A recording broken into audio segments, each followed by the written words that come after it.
Good morning, students. I'm assuming everyone is able to hear me.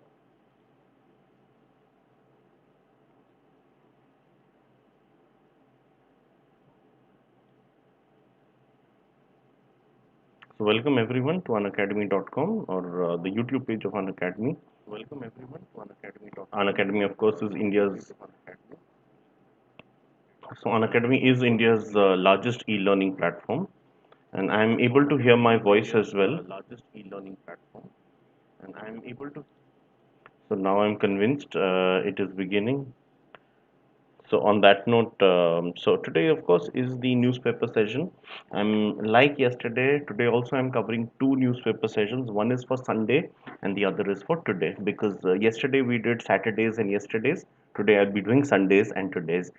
From tomorrow onwards, hopefully things will be live on that day itself. Because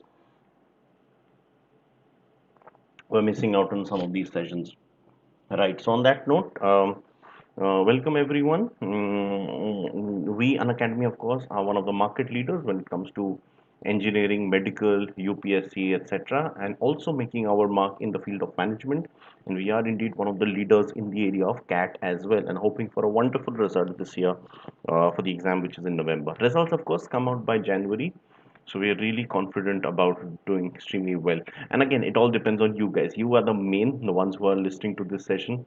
Um, because and so of course to doing well in these exams and cracking the interviews, it's very important that you stay up to date, which is why current affairs is such an important thing, and that is why we are doing newspaper sessions every day. This is myself, Aritro Dasgupta.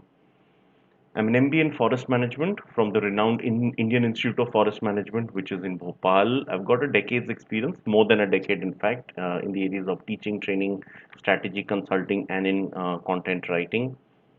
My experience has predominantly been in India, but I've also worked in the Middle East and been published in the US.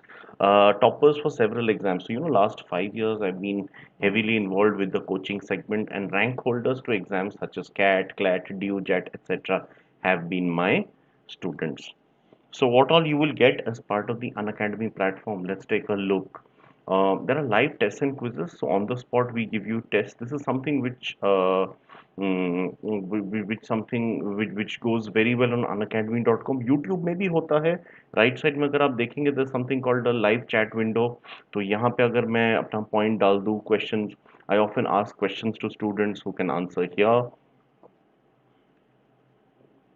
Likewise, if I look at daily live classes, you will notice that this is the name of our channel. The subscribers have increased. It was 806 barely a few days back, but now it is 814. In fact, another session is currently ongoing on verbal ability.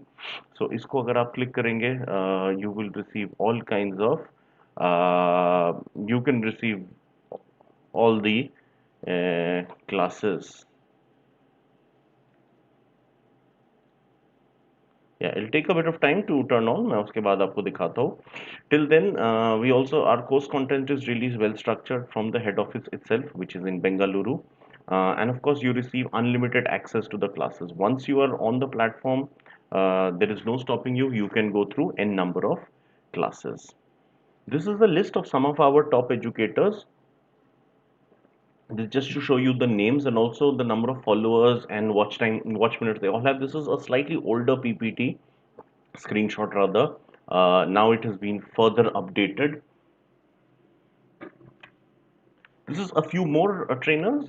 This is just to show you how you receive the notifications for the different classes. You can actually experience Plus for free over this counter. This meanwhile is how you receive notifications for the batches. तो आप full fledged batch form कर सकते हैं. नीचे जो आप देखेंगे that is with one educator because that is for one subject. ऊपर आप देखेंगे there are number of educators because it's the whole course which is covered. So ये पूरे CAT के लिए, ये किसी एक कोर्स के लिए है. तो आप कोई सा भी जा सकते हैं उसमें. ठीक है. This is our channel. As I was telling you, there are two sessions live which are ongoing at this point. You can also go through the videos that we have. So there are lots of videos. I have been taking a couple of sessions.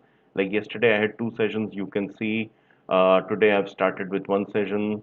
There was one session I took on the 18th, and of course there are other classes as well of the other trainers. You can see their names, and all the list is pretty well provided here, right? So just go through all these sessions. You will be able to watch the entire lot, right? So these are the batches for syllabus completion. So for instance, ये मैं बता चुका आपको. Now moving ahead, there is a schedule that works for us, you know. So even if you missed out a live class, you can always go through the recordings. You may learn anytime, anywhere. All you need is devices. So अगर mobile phone हो, mobile phone पे आप earphone लगा लीजिए और आप कभी भी इसको एक्सपीरियंस कर सकते हैं. Today, by the way, is World Rose Day, so informs me. Google, Google Calendar informs me. That's interesting. There's no language barrier as well. We are present in 16 different languages, so merely the knowledge or the lack of knowledge of English should not hamper your preparations. Right. You भी interact with your educator any time. मैंने आपको दिखा दिया right side में the YouTube chat window. तो यहाँ पे लिखिए कुछ भी कमेंट हो, कुछ भी डाउट्स हो, queries, I'll be able to answer that. There are also live polls. This is a feature which works very well on unacademy.com. So today I do have a session on unacademy.com at 4 p.m. Do not miss that session at all. There are ample number of live tests and quizzes. So for instance,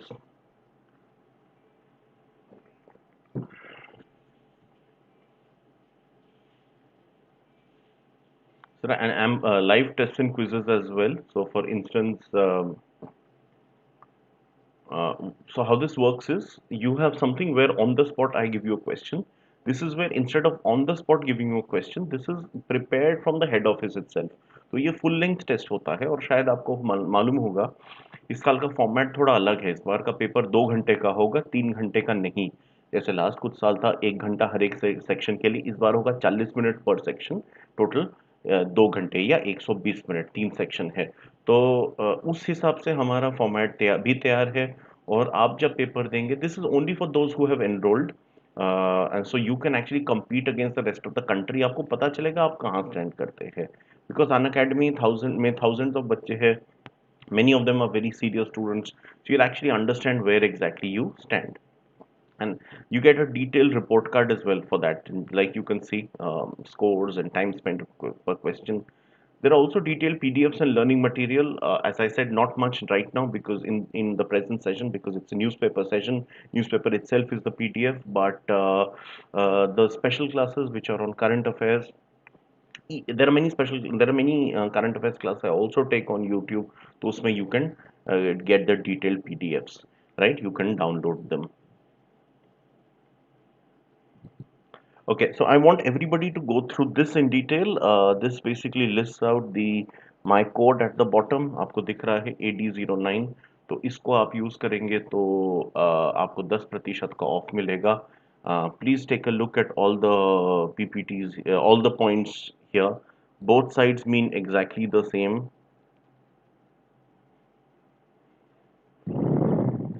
Just look at it once and then I will begin with today's class, which as usual is the Hindu newspaper.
Right. I think you have gone through this and you can clearly realise कि जितना लंबा आप course लेंगे उतना आपका ज़्यादा beneficial होगा, क्योंकि per month cost will then reduce significantly. right? So on that note, I'm going to begin with today's content if everyone is ready. So as I said, Sunday को नहीं हुआ था सेशन, तो संडे का जो newspaper है उसका भी मैं एनालिसिस करूंगा आप सबके साथ, right? So just hang on, let me get the newspaper and then I will begin in earnest.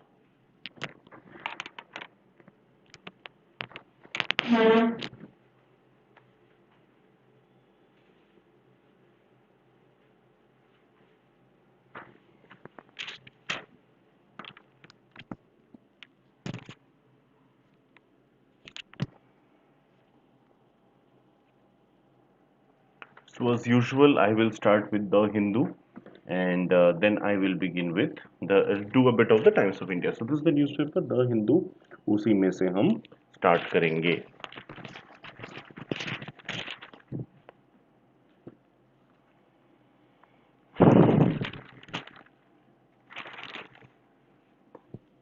Right.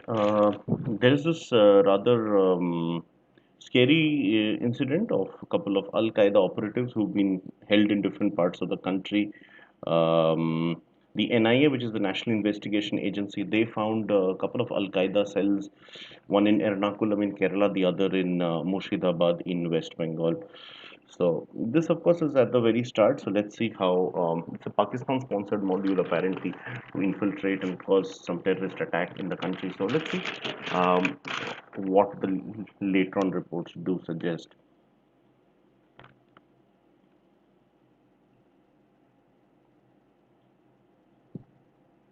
So, the monsoon session of the parliament, which I think you know is presently ongoing, it might be cut short. It's expected to be ended early, maybe tomorrow, 23rd September, due to rising coronavirus cases.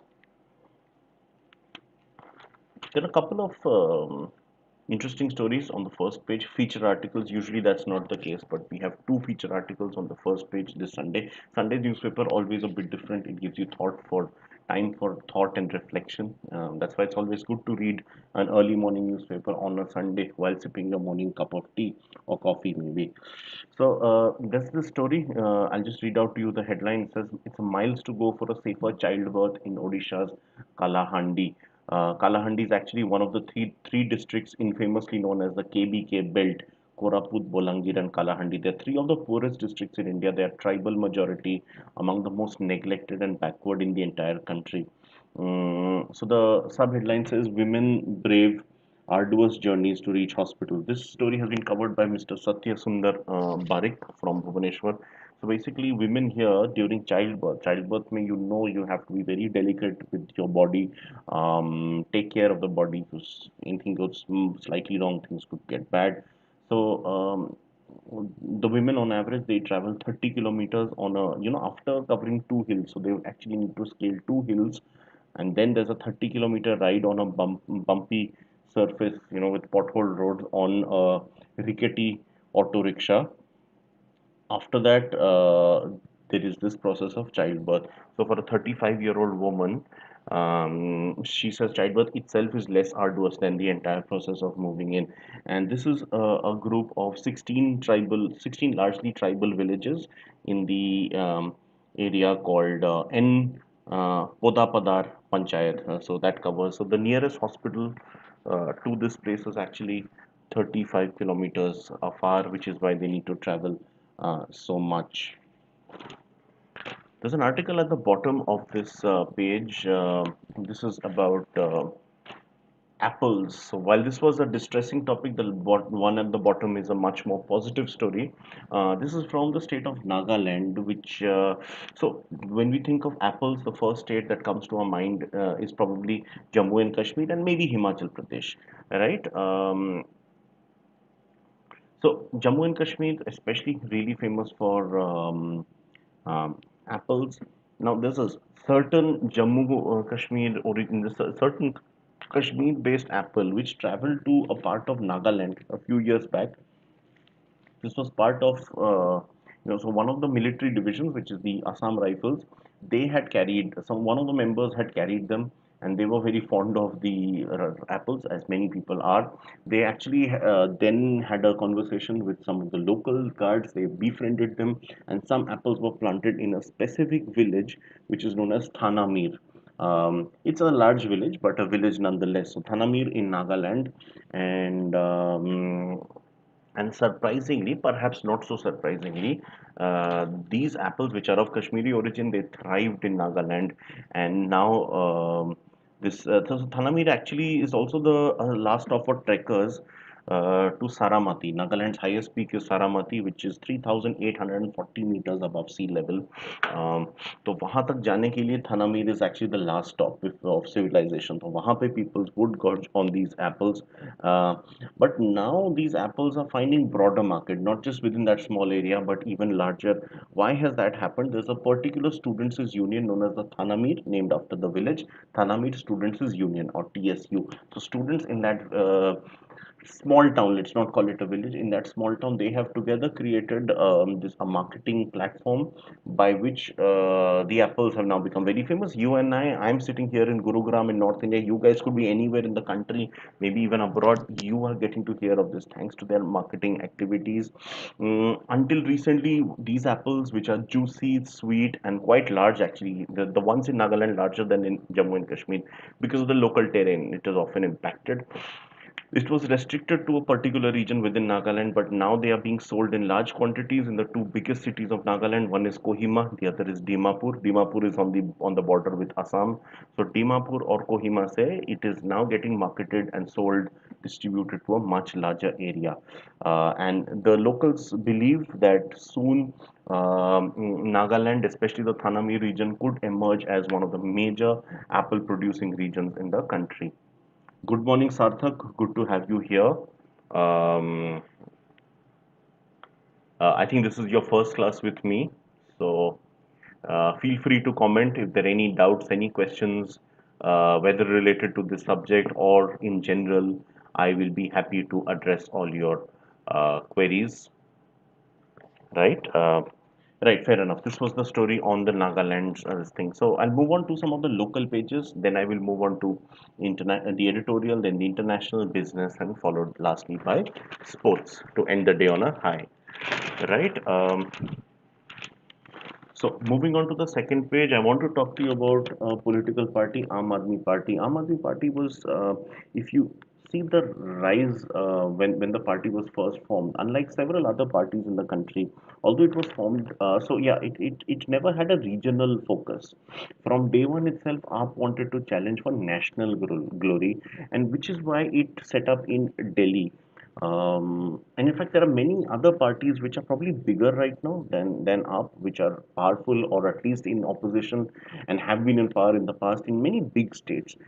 However, AAP gets a lot of publicity all over India, primarily because they're in Delhi, and Delhi obviously makes news. And Arvind Kejriwal has long been seen as a sort of a potential long-term national leader, right? Because there was never any caste or religion or region affiliation, like a lot of regional parties have. Delhi anyway does not have very strong local connection because it's an urban area, right? So people look at work. So Aam Aadmi Party is now looking at expanding abroad. There is this story on how the group is expanding. So in our class, we don't talk politics. We don't get into politics and religion. We are not here debating which party is good or bad, which ideology is good or bad. This is simply analysis. The reason why I'm talking about this is because it is about political strategy. So there's a difference between political strategy and discussing politics per se, right? So now Aam Aadmi Party. Initially, when it was founded, there was a lot of euphoria, and of course, there was the smashing 2015 victory in Delhi, where they won a whopping 67 out of 70 seats, less than a year after BJP had captured all 7 seats from the Union Territory (NCT) in the Lok Sabha elections. So there was much talk about Aam Aadmi Party emerging on a big scale. After that, they contested several elections in 2017. Punjab and Goa being two of the prominent ones. In Goa, they did not win a single seat, but Punjab, they did win about 20 odd seats. AAP emerged as the single largest opposition to the Congress. The ruling Akali BJP alliance was left a distant third. Not too distant from AAP, but distant from Congress, right, in terms of numbers.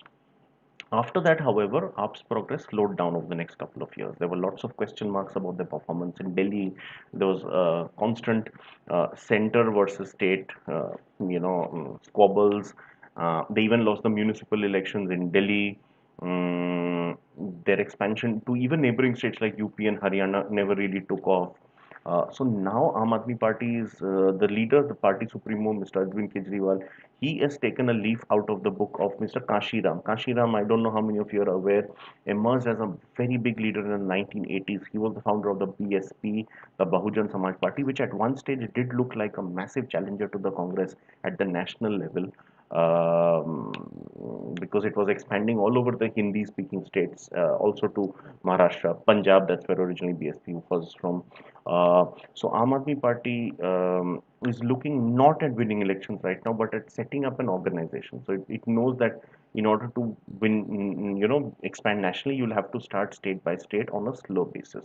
So right now they're simply expanding the membership drive, and slowly but steadily they are increasing their presence in many parts of the country. Uh, a number of BJP supporters seem quite excited about this because their belief is that a lot of people who will vote for AAP might be voters for Congress and other left of center parties, left of center or centrist parties, and not the right wing party. So AAP will not be able to woo away the right wing vote, but instead uh, the non BJP votes. That will actually cut into the non BJP vote share. So a lot of supporters of the BJP welcome this. However, in the future, there could also be a challenge to the BJP. Right now, one state where they're really looking, they're eyeing is Uttarakhand. Why Uttarakhand? Uttar Pradesh is very big. So to do something significant in UP will, of course, take a lot of time. That's a mini country. But Uttarakhand is one, it's a smaller state. Two, it is a direct contest between the BJP and the Congress. Only two parties. You do have some presence of the SP, the BSP, the Shiromani Akali Dal, but mostly it is a direct Congress versus BJP fight. So that's where they feel they could enter as the third big force.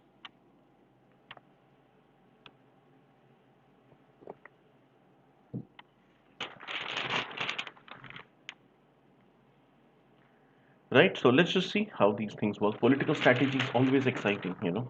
Anyway, moving ahead, the DMRC, which is the Delhi Metro Rail Corporation, they have sold over 80,000 cards in the last 10 odd days since the metro restarted.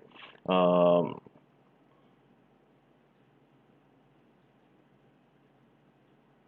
So per day, so this data is actually for just 10 days from 7th to 16th September. I think now the figure would have crossed 1 lakh. So it says that 8,500 cards on average were sold every day. Why so many cards? Because now tokens are out. Tokens are not working anymore to ensure least chance of spread of virus from person to person. Tokens, they can be reused, but cards are only used by one person at a time. So smart cards have now been made compulsory. Cash dealings are out. Token dealings are out. So every day on average, so many got sold. So 80,000 smart cards got sold in just about 10 days. Good to have cyclicity of economy. 80,000 cards, each of them costing about 100 to 200. That should be good. That will lead to some business development. So it was our Prime Minister's birthday a couple of days back. As part of that, there was this Jan Seva Week, Seva Sapta, which was organized. And last Saturday was actually the sixth of those days. And as part of this, couple of so Union Minister Mr. Parshottam Rupala, he distributed sweets to slum dwellers in Delhi. Along with also accompanying him was Mr. Ramveer Singh Bidhuri, who is the opposition leader of the BJP in the Delhi Assembly. Uh, Besides COVID-19, dengue is also emerging as a major killer in the capital, and there's a campaign which has started, run by the Delhi government, and this is seeking to engage residents. It was already this thing. It's a vector-borne disease. So 10 हफ्ते 10 बजे 10 minute हर परिवार dengue parvar. This was the campaign which the Delhi government had started some time back. I'll repeat the campaign. 10 हफ्ते 10 बजे 10 minute हर रविवार dengue parvar. So this Sunday was actually the third week, and the idea is that there's massive campaign against so that there is no chances of this spreading. Right. There's also the NGT, the National Green Tribunal, which is the apex court for all environment and forest related cases. They are seeking an environmental plan for the Najafgarh Jheel. Najafgarh is in West Delhi, and it's bordering Haryana as well. So, in order to protect this particular Jheel is a lake, so उसको बचाने के लिए ये plan किया जा रहा है. The NGT has asked the CPCB or the Central Pollution Control Board to submit a plan on how exactly this will be chalked out. Okay, now moving on to the state of Odisha. The Odisha state government has formed a narco coordination center. This is basically because Odisha is emerging. Drugs are a lot in the news right now. So Odisha is one of the states which has emerged. I won't say as an epicenter, but yes, as one of the areas of which are being affected. So recently, police has seized marijuana, which is one of the major sources of drug. This is worth 1 crore rupees, and they've arrested five of them in Koraput. Remember, I told you about the infamous KBK belt. So Koraput, of course, part of them. This was the police stopped a van near a junction, which is the Kokriguda junction, is where things were done. So further work to go on this.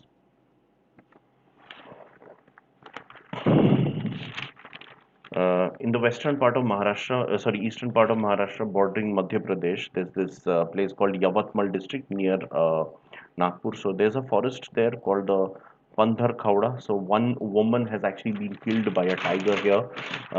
Human-animal conflict not very common in Maharashtra. So that's where there is some sort of fear on this.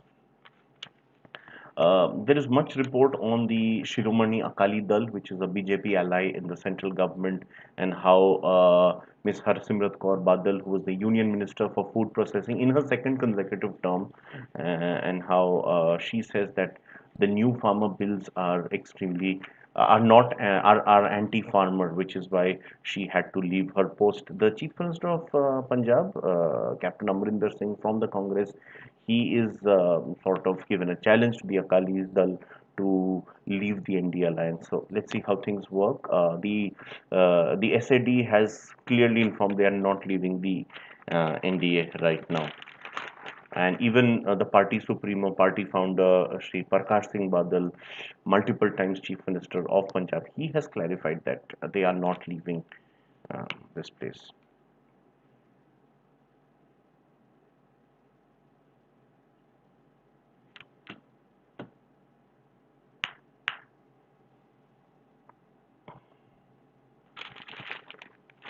The Telangana Rashtra Samiti, which is in power in Telangana, they have confirmed they will vote against the farm bills in the Rajya Sabha. Heavy rains are expected in Kerala, which is why 4 districts have been put on red alert. Also, some parts of Karnataka, likewise.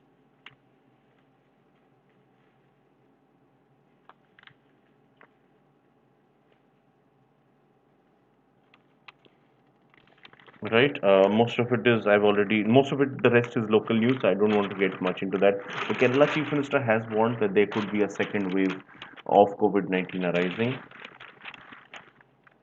Now, there is a story from Ladakh where you are all aware that along the line of actual control, there has been Indian and Chinese troops have been sparring along the border areas.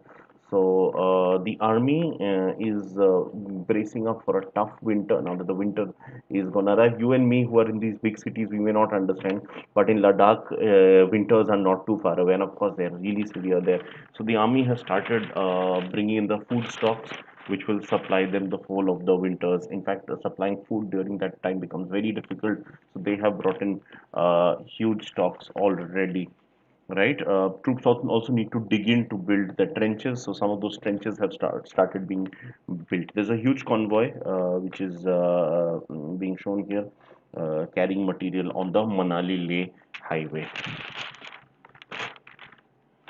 So there's this disease called scrub typhus. There has been a sudden outbreak in the state of Nagaland on the Noklak district, which borders Myanmar.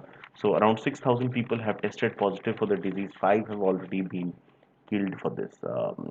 Yeah, so um, that just shows more number of diseases here. So even malaria and Japanese encephalitis have been present in the northeast recently. Japanese encephalitis killed 53 people in the state of Assam, and animals have also fallen prey to exotic diseases. Exotic means something which is of foreign origin. So there are 17,000 pigs which succumb to swine flu, swine fever, African swine fever again in the northeast, mainly in the states of Arunachal Pradesh, Assam, and Meghalaya.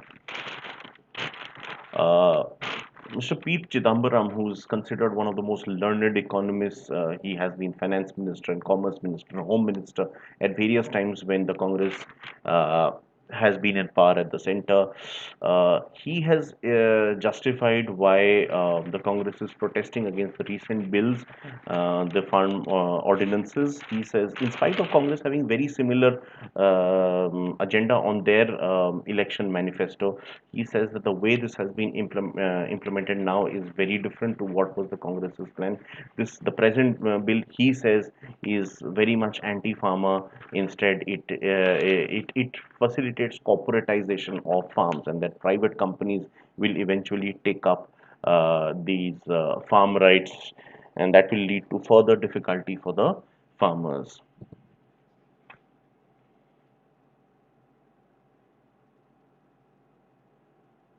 Hmm.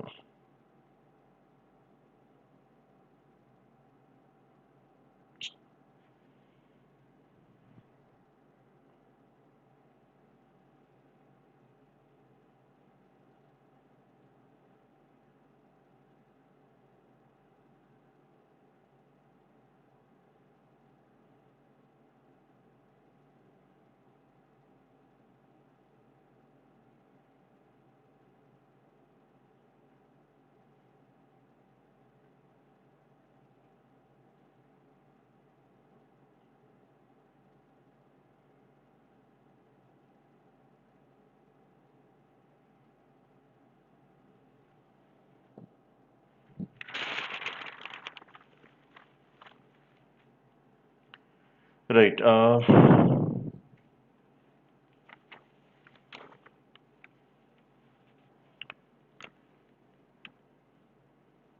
Okay, so the new IBC has also been passed, which is the Insolvency and Bankruptcy Code, which is for corporates, of course. Insolvency and bankruptcy are situations where you are unable to pay your debts. The Finance Minister, Ms. Nirmala Sitharaman, she has confirmed that this new IBC bill, however, is not going to affect farmers.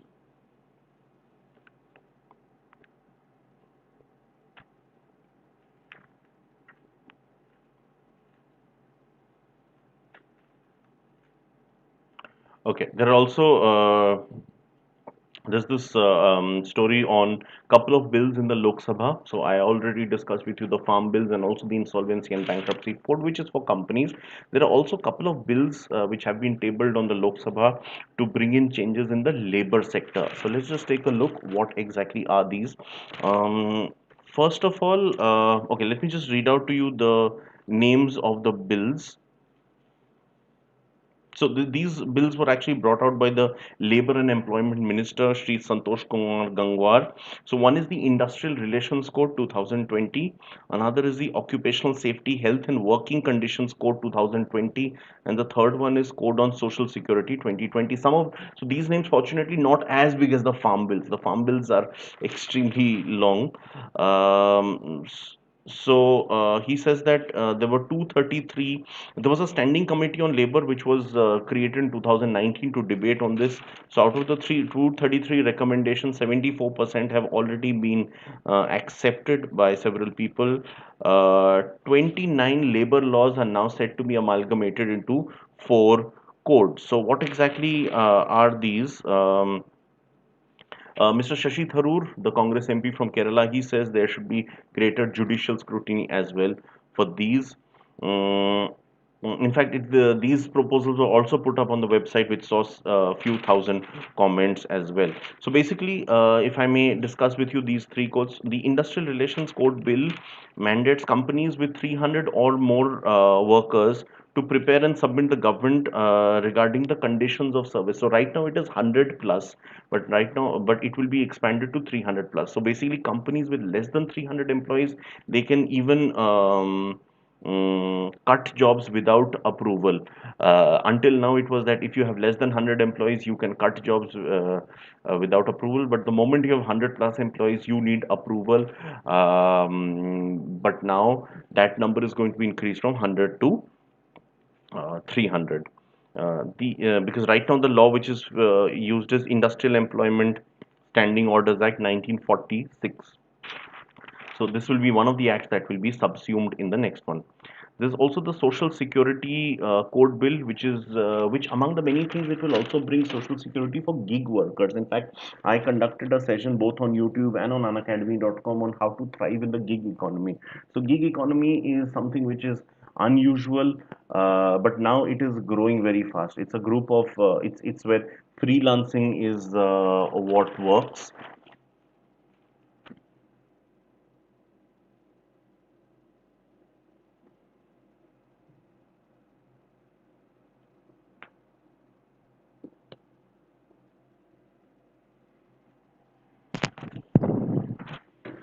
Right? So how does freelancing work basically, where somebody is not fully employed in one organization, but instead is employed as a free with different organizations. So a lot of these people, they do not receive the kind of social security such as life and disability insurance, health and maternity benefits, provident fund, and skill upgradation programs. So they will now be under this as per this thing.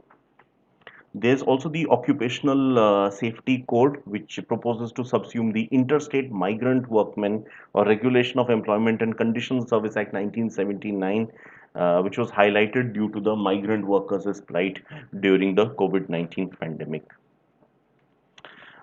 In the state of Punjab, some institutes are set to reopen. Mostly schools are closed now, but schools, colleges, and coaching centers are closed. But some higher education institutions where PhD scholars are working on that may be uh, started. They can now start work. Um, Jammu and Kashmir, of course, has lost a huge part of its economy in the last more than a year. 42,000 crore loss as per an estimate for the last 13 months since the abrogation of Article 370 last August. But now, as a part of the fresh relief, the Lieutenant Governor, Mr. Manoj Sinha, he has pledged a fund of 1,350 crore rupees, which is part of the overall Atmanirbhar program. The total is 6,000 crore allocation, but right now about a fourth of that is being released for economic activities to resume. Sticking with that region, and in fact coming back to Ladakh, I started this page with Ladakh, ending it as well. Ladakh will also have its local elections pretty soon. Since 2015, since 1995, when the LAHDC was formed, which is the Ladakh Autonomous Hill Development Council, was formed. Since then, they've been having these are local elections, sort of similar to panchayat elections.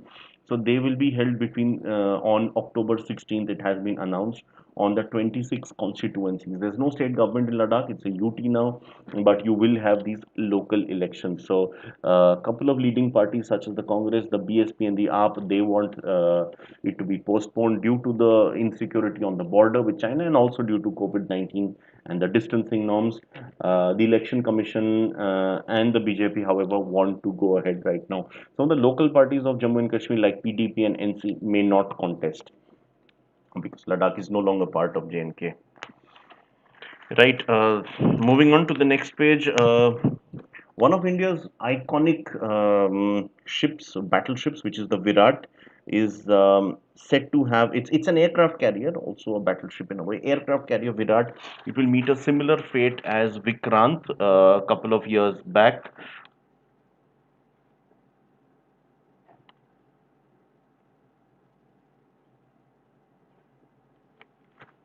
right? So INS Virat, your Indian naval ship, it served with the British Navy for many years, the Royal Navy. It was known as the HMS Hermes, or Her Majesty's ship Hermes, for 25 years, between November 1959 to April 1984.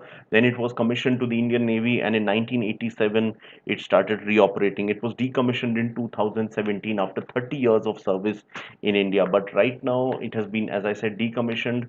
There were lots of efforts made to somehow keep it alive because it's such an iconic, emotional ship for Indian military. But finally, it has been decided it will. So it has now left the port of Mumbai on the way to Alang. Alang is in Gujarat. It is well known, or you could say infamous, as a ship breaking yard. So basically, the ship will be broken up and the scrap material will be used up.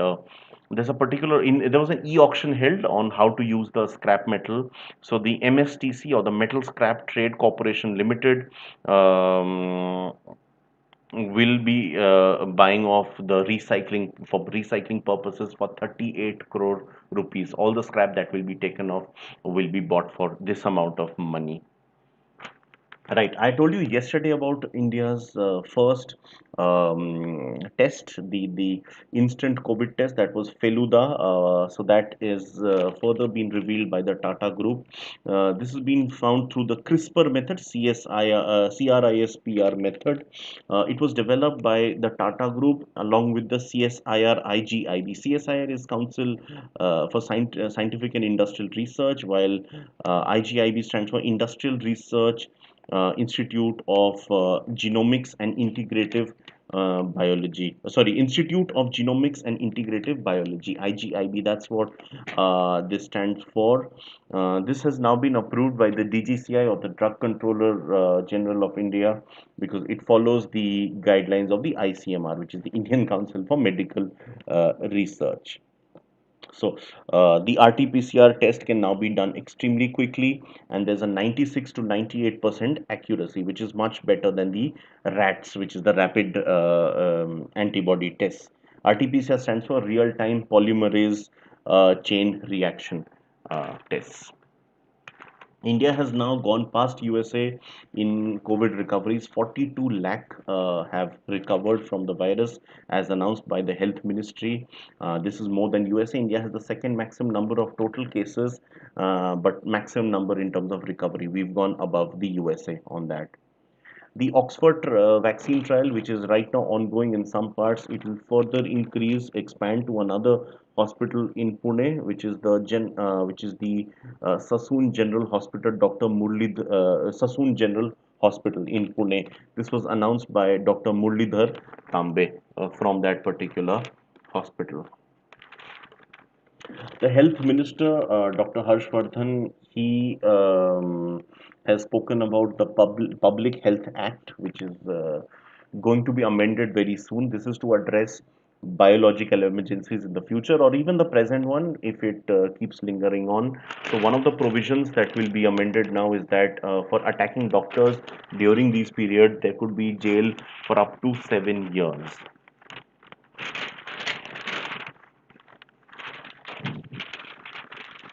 Okay, now moving on to the international pages. So there is no specific editorial on Sundays, although there are a couple of feature articles. The Times of India does keep editorials on weekends.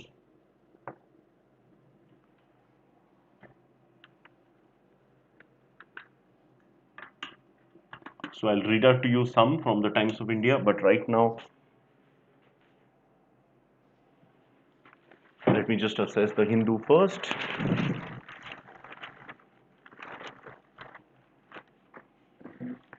Okay, I had told you about the Supreme Court Justice Ruth Bader Ginsburg, who passed away at the age of 87. She was a renowned feminist, somebody who worked tirelessly for equality of women's rights. So now the Donald Trump government is looking for a replacement. They want another liberal and legal icon to replace her. right?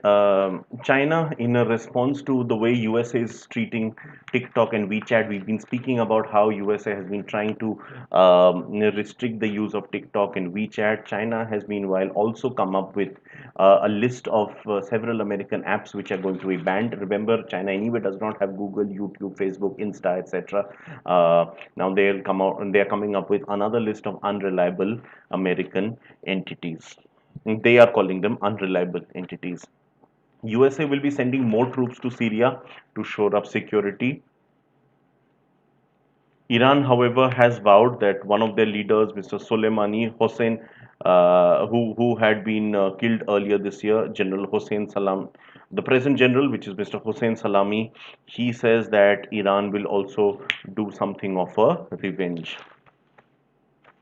Shinzo Abe had in 2013, while he was still the Prime Minister of Japan, he had visited a wartime shrine, a Second World War shrine in Japan, which depicted Japan's martial past. This was something which angered its neighbors, China and South Korea, because most Indians, we tend to have a very sympathetic view of the Japanese in the Second World War because we've heard of the bombing on the nuclear bombs on Hiroshima and Nagasaki.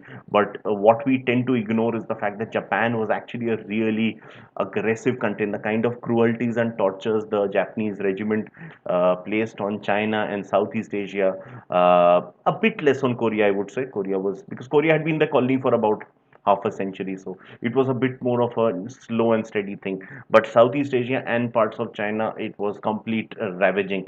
Perhaps tens of millions of people deaths can be attributed, so not much less than the Holocaust that we talk about so much in Europe. So that is something which had angered Koreans and Chinese. So after 2013, he stopped visiting that shrine. But now that he is no longer the prime minister, he has visited that shrine once again. He says he did it for personal gains, nothing to do with the not a political statement. So it is purely because now he's a retired man, he can do what he wants. So that's what he has claimed. There was a vote for impeachment in Peru. Peru is a country, I don't know how many of you are aware, it's on the Pacific coast of South America, the western end of South America. A mountainous country because it is on the Andes Mountains and famous for its food, especially seafood, because the Humboldt current actually meets there. So it's one hot current and one cold current, ideal for fishes to thrive. And on top of that, the country saw a good amount of Japanese migration. Japan is another fish-eating country, so seafood-eating country. So that's what gives Peru this lot of fame for seafood and history, because it was the home to the Inca civilization as well. So its president, who's 57-year-old Martin Vizcarra, he barely survived a vote, an impeachment vote. So he's now pretty much safe. One of the ministers in Sri Lanka, Mr. Arundika Fernando, he has always been known as a flamboyant figure. Recently addressed some of the concerns of the coconut industry while climbing up on a tree. In fact, his ministry is, I'll just read out to you the ministry. It's a ministry of coconut kithul, which is palm treacle, palmyra, and rubber cultivation, promotion, and related industrial. So it's an entire ministry which is dedicated to coconuts. That's how important coconuts are to the country. Right. Moving on to the business pages now. I had told you yesterday about several IPOs which are on the move now.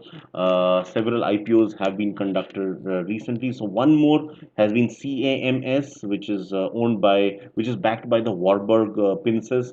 They had a 666 crore fundraiser.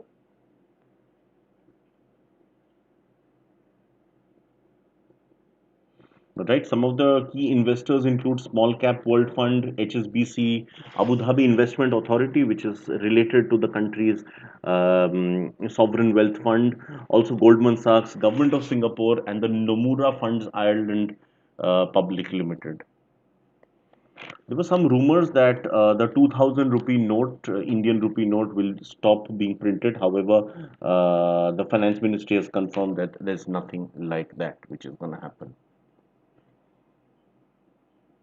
The total direct tax collections have reduced by 31%, which is a third between the April to August period. This is in comparison to the April to August period of last year. There has also been a decline of 11% in the indirect tax collection.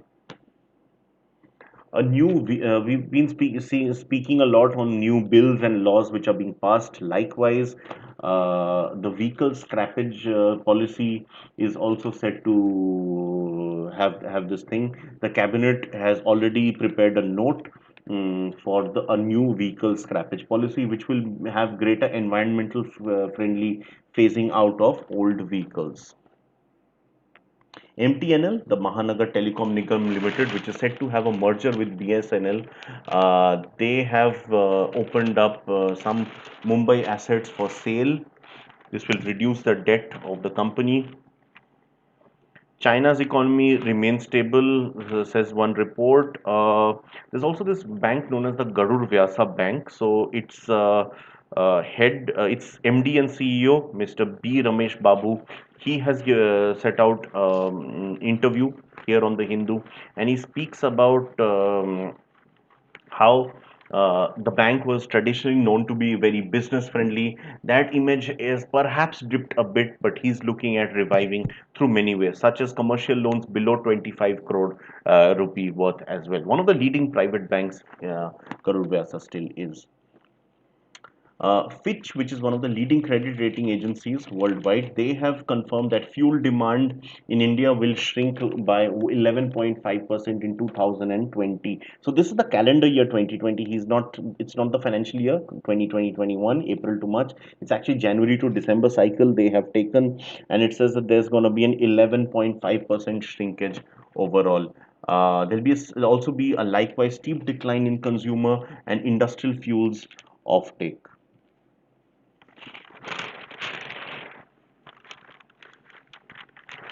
Right, there are a couple of articles on the sciences, such as the long-term effects of COVID-19. There's one regarding protection against COVID-19 may be short-lived. There's also something about how one of the places, which is the city of New Haven in Connecticut, USA, it's actually famous for the Yale University, which is also located there. I'll just get some water for myself.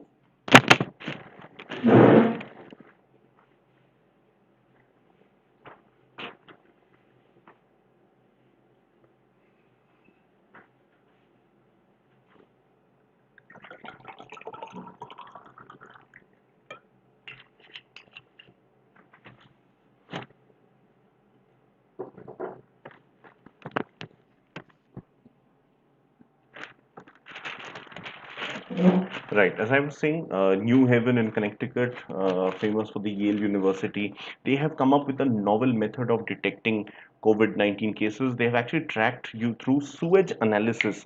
So the viral RNA monitoring of wastewater is useful for surveillance of SARS-CoV-19. Infection dynamics have been discussed by Dr. Jordan Pechia and Dr. Saad Omar, both from the Yale University, as I did discuss. So, and they're actually regretting that why we did not do it earlier. This delay, otherwise we could have actually found this much quicker. Generally when we think of animals being domesticated, there are about a dozen animals only on this planet which are domesticated. Dogs were the first. Then you, of course, over a period of time had cows, horses, donkeys, pigs, um, camels, what else? Horses, of course, and llamas in some countries, llamas and alpacas. And there are a few more. Sheep, of course, sheep, goats, all of these came up, of course. And hybrid varieties like mules, etc. But one of the animals, I didn't mention cats. Cats are not exactly domestic; they are pets. So there's a slight difference. Um, they don't stay with you per se. They don't accept the authority of the human, unlike the other domestic animals, right? So Usually, when we think of horses, we think of Anatolia, which is Turkey, basically, the Asian part of Turkey. That's considered the origin, but there has been a new study that maybe that was not the case. They have not found a solution of somewhere else, but there is a study which states that maybe Turkey never really was one of the centers. In fact, domestic horses may have been introduced to Turkey about 4,000 years back, which is 2000 BC. There's also an article on the planet Venus, and we've spoken about this earlier. How Venus is obviously one of the most uninhabitable planets, but phosphine gas has recently been discovered there. Phosphine is something which is usually considered one of the markers of life. So there may be some life, some form of highly resistant bacteria which is found there. So, a team of astronomers from the Cardiff University in Wales and also the University of Cambridge, also in the UK, led by Jane Greaves, they have announced this particular thing. And this study was done from two telescopes simultaneously. One was the James Clerk Maxwell Telescope on the Mauna Kea Observatory in Hawaii, and the other is the ALMA, which stands for the Atacama Large Millimeter Submillimeter Array, which is in Chile. So this was actually found out in 2019, but released now because it takes time to sort of confirm. There are 20 parts per million of phosphine which is found there. It can be produced through natural chemical processes such as sunlight, volcanoes erupting, and lightning. Mm, there could also be unknown natural processes which none of the humans we know about, such as photochemistry or geochemistry, right? Otherwise, Venus, of course, has 470 degrees Celsius. That is the average temperature. So generally not considered what life. There's also this report about the Sputnik 5, which is the possible vaccine of COVID-19 from Russia, and how about 1 million doses will be supplied to Dr. Reddy's laboratories for 100 million doses to India through the Dr. Reddy's laboratories. How there's also this regret that it is not being tried as much. Maybe there should be greater trials within Russia or some of the other countries, but that doesn't seem to have taken place much. There's this really interesting article on the Taliban and how the Taliban was in power, then it fell down, and now they are coming into the mainstream. So, just a little bit into the history. Till the 1970s, Afghanistan was a fairly modern country, but then in 1979, the Soviet Union invaded Afghanistan, and because obviously USA did not want the Soviets to add to their territory, that time was the peak of the Cold War. So, the USA took the help of the jihadist elements. So it was the CIA, which is the external US intelligence agency, Central Intelligence Agency. They were the ones who trained people like Osama bin Laden, who were the Mujahideens or religious warriors to fight against the Soviet communist invasion. Communism, by the way, does not acknowledge religion. So this became sort of a religious uprising. And not just in Afghanistan, people from other countries like Arab countries, from Egypt, from Bosnia, Pakistan, they flooded into Afghanistan to help out in this cause. So till the late 80s there was massive warfare. The Soviets eventually left, Soviet Union broke down, but now that the Soviets were defeated, these different tribal factions which had been armed to the teeth now did not know what to do with so many of the arms. So they now split into different ethnic factions. So the Pashtun faction is the largest because the Pashtuns form the majority of the country. There's a small Hazara sect which is they have Mongoloid features, and they are Shias. But you also have the slightly more numerous, less than Pashtuns, but more than the Hazaras. They are the Tajiks and the Uzbeks. There are also some Farsis. Again, they are also very few in number. But the Tajiks and the Uzbeks, they also took up arms against the Pashtuns. The Pashtuns made the core of the Taliban, and they imposed a heavy militaristic stance and towards a lot of religion. So by the mid 90s is when the Taliban started asserting power, and by the end of the 90s, they were in power in the entire country. 2001, of course, after 9/11, the US invaded Afghanistan, And then the Taliban did lose power over the next couple of years, but the US eventually lost interest. So by the start of the last decade, the 2010s, US troops started withdrawing. Afghanistan's democracy not yet strong enough, so the Taliban did make a comeback. Now, what's happening is we are having peace talks in Doha, capital of Qatar, between the Taliban and the ruling Afghanistan government. So there is much talk that the Taliban could now actually turn mainstream away from being terrorists or being branded as religious fundamentalists. They could now actually become part of the core government in Afghanistan. This may or may not be a good thing, although there will be short-term peace. Long-term, this may definitely not be a good thing. So India is also one of the key mediators in this thing. So let's see how it all pans out. I'll just quickly take a bio break. I hope that's okay with you guys. Just give me a moment. I'll just be back.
Right, fair enough. Let's get back to the content.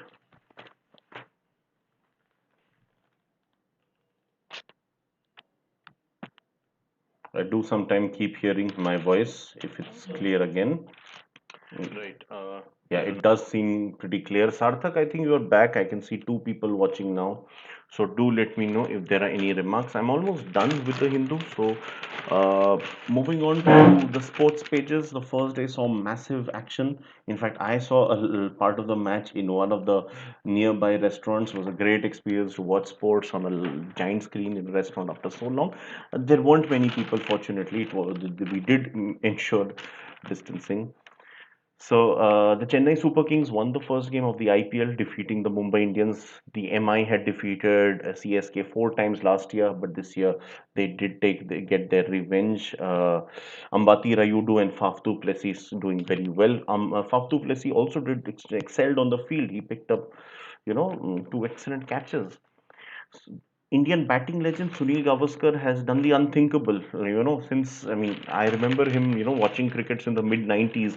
He was, of course, a commentator by then, and I remember distinctly he would always praise Sachin Tendulkar to the hilt. And now he says Dhoni is more popular than Tendulkar. I think that is unthinkable. Um,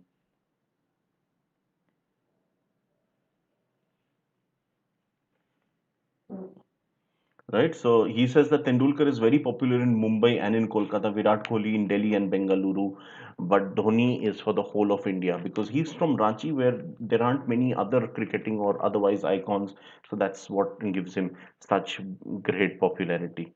That's amazing.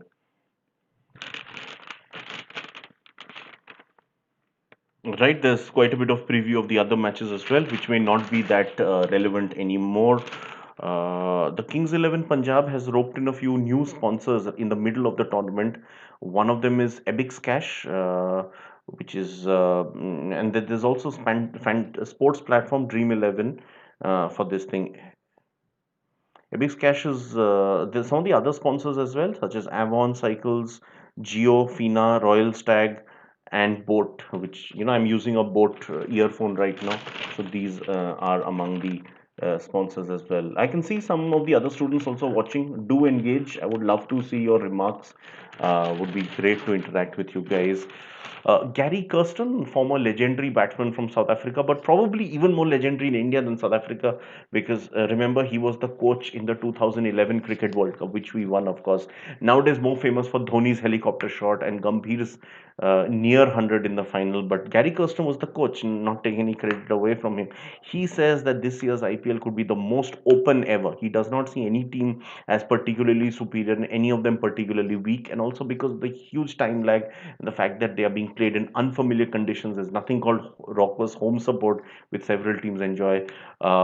He says that this could be one of the most open contests this year. Right, so moving on to the last page of the Hindu before I do a bit of the Times of India. Um,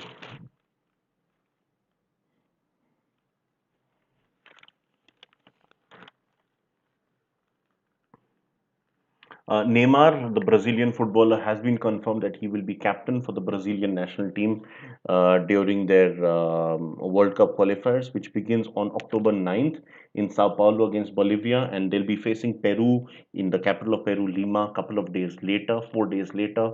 So Neymar will replace Thiago Silva. Thiago Silva has been the captain of Brazil for a long time, but he's now set to retire from international football. So Neymar will don the captaincy. Thiago Silva, of course, recently joined Chelsea Football Club from Paris Saint-Germain on a free transfer. So Slovenia's Tadej Pogacar, he overtook his compatriot Primoz Roglic on Saturday's race to get the yellow jersey. So he will be running the last race, cycling the last phase, wearing that yellow jersey, which is usually donned by the leader on Tour de France. And we know he did end up winning it on his birthday, that too. I told you Bayern Munich defeated Schalke 8-0. Everton also had a likewise highly productive run against newly promoted West Bromwich Albion, winning 5-2. Dominic Calvert-Lewin scoring a couple of goals, in fact, getting a hat trick.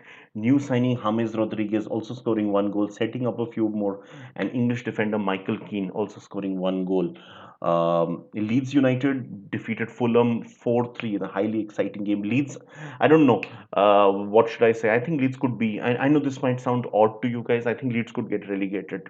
I really feel they are too open. I mean, you can't survive a whole season losing 3-4 and winning 4-3. It's just crazy.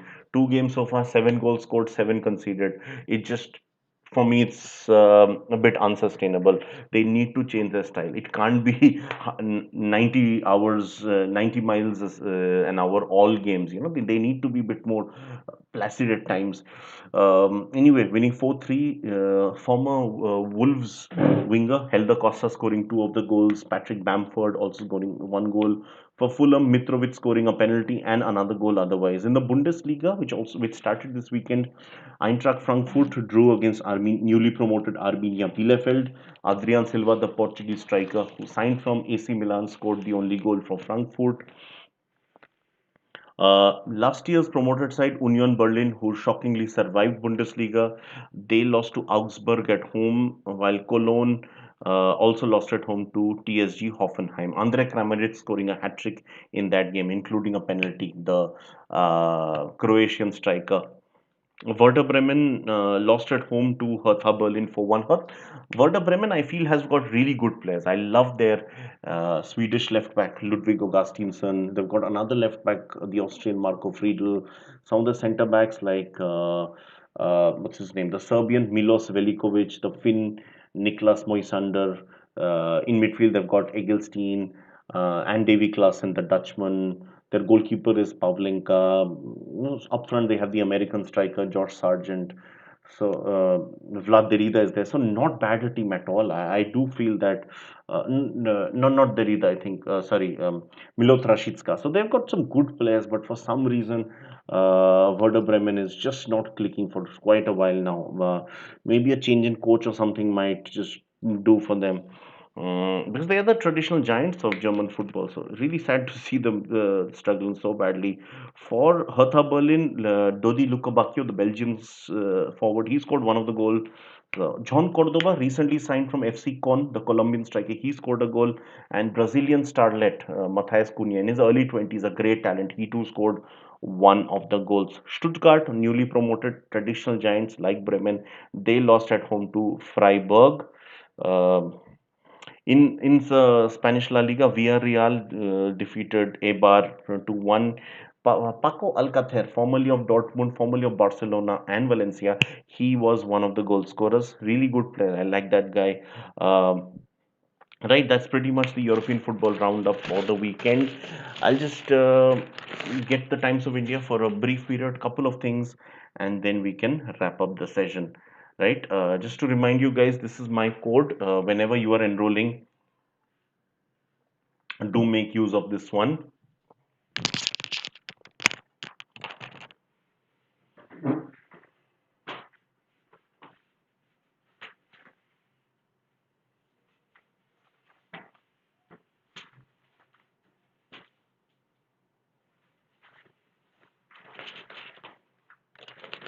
Yeah,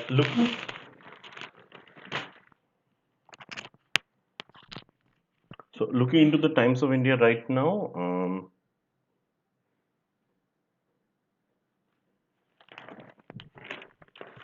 So a couple of things from the Times of India. There was this happiness index which was released, and there was also a UN green list. So I'll just read out to you on those. So there's a boy from Delhi. His name is Udit Singhal. He's a teenager. He's 18 years old. Uh, So he has been placed on the UN's green list because of what people have developed. So it takes 5 seconds to turn a glass bottle into sand. And his team, he has started a startup. So 8,000 kilos of bottles have been converted into 4,800 kilos of high grade silica sand so far. So he has been named among the 17 people in the UN SDG list class of 2020. SDG stands for Sustainable Development Goals. So this is phenomenal achievement.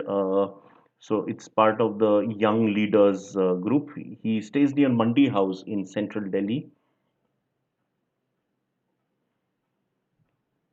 So this award was actually given by the UN Secretary General's envoy on youth, whose name is Jayatma Vikram Nayake from Sri Lanka. There was also the happiness index, which was released, and Mizoram tops the list in this, followed by Punjab, and Andaman and Nicobar Islands are third.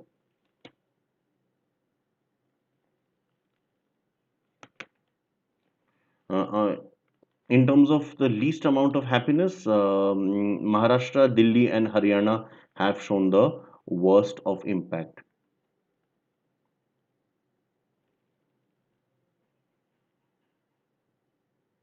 The impact of COVID-19 has also been used as one of the pointers.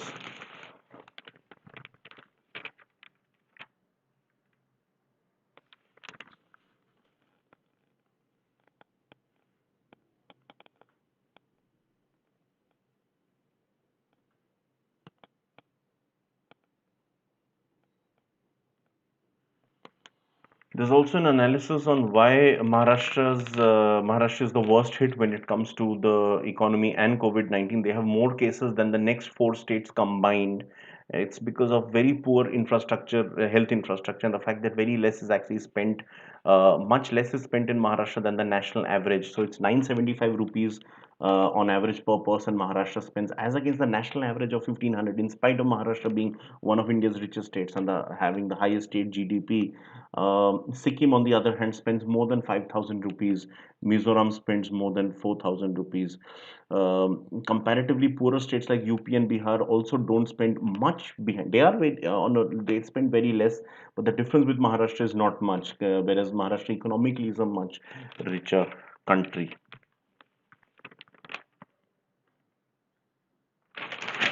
So I told you about Mr. Nitin Gadkari testing positive for COVID-19. Also, the Union Minister for Parliamentary Affairs, Mr. Pralhad Patel, he has also um, tested positive.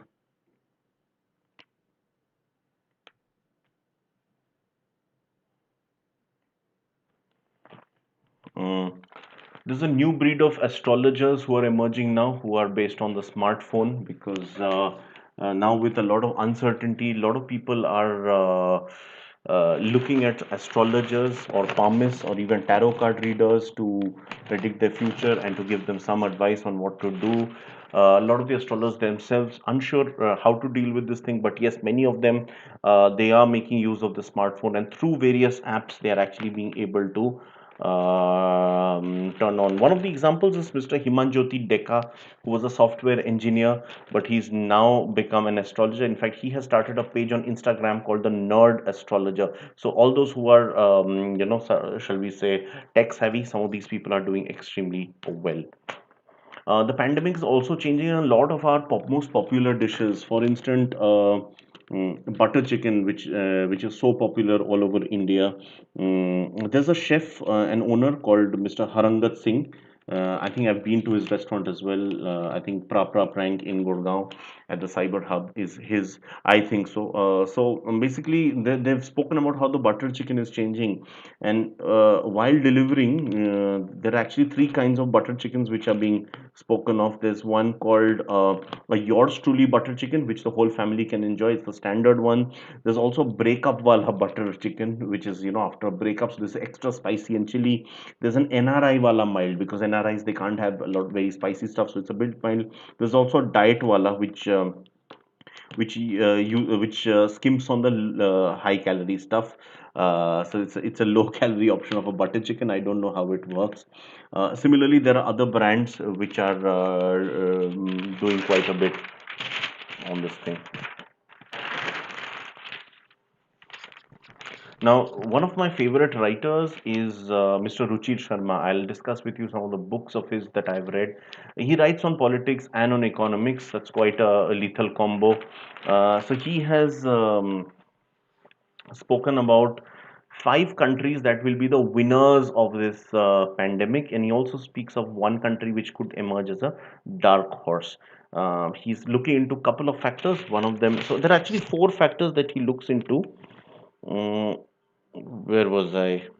Yeah. So one of them is a strong domestic market. Another is a or unusual export prowess. Another is a competent government measured here by indicators that matter most right now: cases and deaths per million from COVID. There's also government debt and deficits, and there's digital sophistication, including heavy investment in R&D. So among these factors, which are the five winners? First of them, he says that the biggest winner is going to be Germany.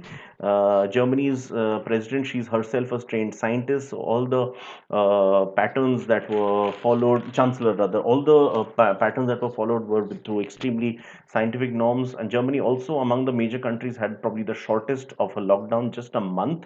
And after that they did start relaxing things. I always keep speaking about football, how football restarted early in Germany. Mm, and they've had very few deaths compared to the number of cases. Also, in comparison to its neighbors like France, Italy, Spain, and the United Kingdom, or even tiny Belgium, they've had a lot of cases and deaths, which Germany did not have. They also have, because of its comparatively low levels of debt even before the pandemic, they've been able to supply a domestic stimulus to the people. So Germany is number one. Second is Finland. Nokia no more. Nokia is now acquired by Microsoft, but Microsoft is doing a lot of its tech production in Finland. In fact, there are other companies that have come up, tech companies like Rovio, which produces the Angry Birds game. Um, there's the competent bureaucracy, very little household debt, and manageable public debt. Finland has also emerged very strongly. What is common between Germany and Finland? Both of them have female leaders. Switzerland is a third country because of its extremely streamlined economy, very low level of centralization in the government. The COVID death rate is down to nearly zero now. And there's actually an economic stimulus which has come out as well. There's heavy investment in research and development, and they're among the top investors in technology. Vietnam is fourth. Now, that's the first non-European country on this list. Next to our Asian, Vietnam and Taiwan. Vietnam is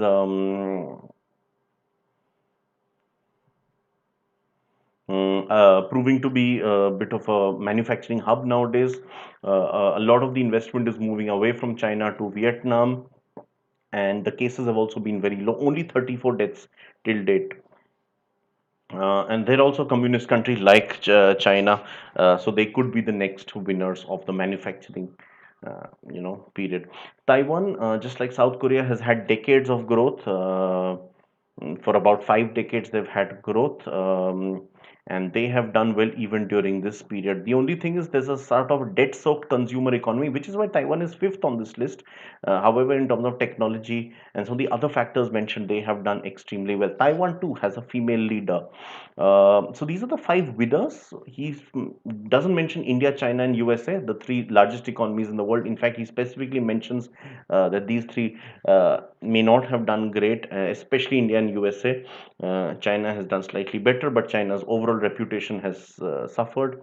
Finally, he speaks about the dark horse, which is again a big country, just like USA, India, and China. That's Russia. And why Russia? Because he says that while Russia has seen years of economic stagnation, but now there are a couple of steps which have been taken. mm, that in fact the Russian currency is now, the ruble is actually quite solid right now. It is one of the least vulnerable to inflation, and they have in fact not gone to the IMF or anybody else for pandemic for help during the pandemic. They've all solved most of the problems locally. Right, so this is pretty much it. Wonderful interacting with you guys. I'm done with Sunday's newspaper. Sunday always a good day because there are lots of these feature stories to speak about. Hope you enjoyed the session. There's another session today at 1:30 p.m. where I will be analyzing today's newspaper, so do not miss that. And then again at 4 p.m. I have a special class. I'm continuing with the March current affairs. I have taken one session on March current affairs yesterday. Today will be the second. Tomorrow will be the third and the last on unacademy.com. So do not miss out on either of these classes. Looking forward to hosting you guys. I'll keep the session open for a few minutes in case you have any questions, any queries. This is my code. Please feel free to use this. What are you waiting for? You know the drill. Like, share, comment. I'll add that and subscribe. Spread the word as much as possible. So I'll just keep it open for some time.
Right. I think we can wrap up the session now. Wonderful interacting with you guys. Don't miss today's remaining sessions. See you all very soon.